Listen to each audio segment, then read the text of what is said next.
Бажы тармағында ишкерлерди тейлөө жөнөкөйлөштүрүлдү. Бүгүнкү күндө толукканды иштеп жаткан 14 өткөрмө пунктунун негизги товар өтүп турган 9 өткөрмө пунктуна жана 4 бажылык тейлөө жана онлайн байкоо системасы киргизилди. Жалпысынан 506 видеокамера коюлду. Анын ичинен 13 видеокамера түндүк системасына интеграцияланды. Азыр ар бир жаран интернет аркылуу ошол өткөрмө пункттарына бажы тармагы ишкерлерди кандай кызмат көрсөткөн боюнча ар бир жаран көрсө болот, байкоо жүргүзсө болот. Мамлекеттик органдарга дагы аны көзөмөлдөгөнгө мына шарттар толугу менен түзүлдү. 6 өткөрүү пункттарында автоматташтырылган инспекциялык текшерип кароо комплекси ишке киргизилди. Аталган комплекс киргенге чейин текшерүү 2 сааттан тартып бир нече күнгө чейин убакыт алчу. Азыр 5 мүнөт убакыт кетет. Бажыга товарларды киргизүүдө бажы органдарынын алдын ала маалымдоо системасы киргизилди.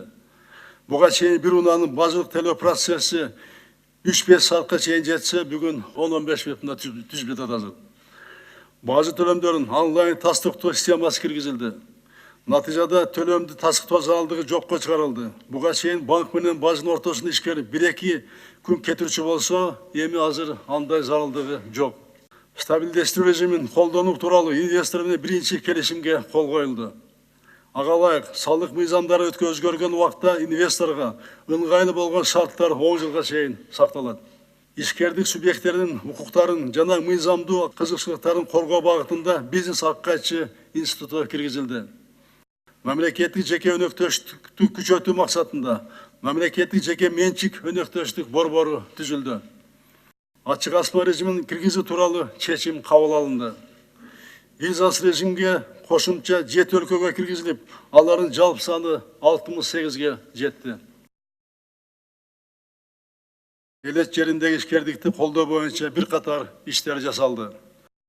Салык жагында сезилерлик жеңилдиктер берилди. Айыл чарба продукциясын кайра иштеткен ишканалар үчүн кошумча нарк салыгы 80%га кыскартылды.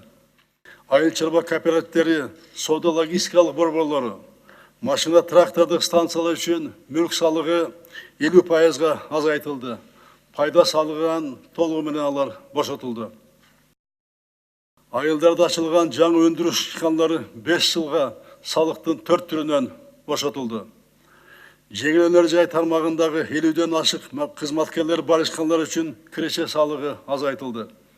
Ар бир кызматкер мурда орто эсеп менен 1500 сом төлөсө, эми орточо алганда 400 сомдон төлөшөт. Ушул ишканалар социалдык төлөмдөр 27%дан 12%га чейин төмөндөтүлдү. Бул норма иштей баштады. Административдик жолтоолорду азайтуу багытында бир катар иштер аткарылды.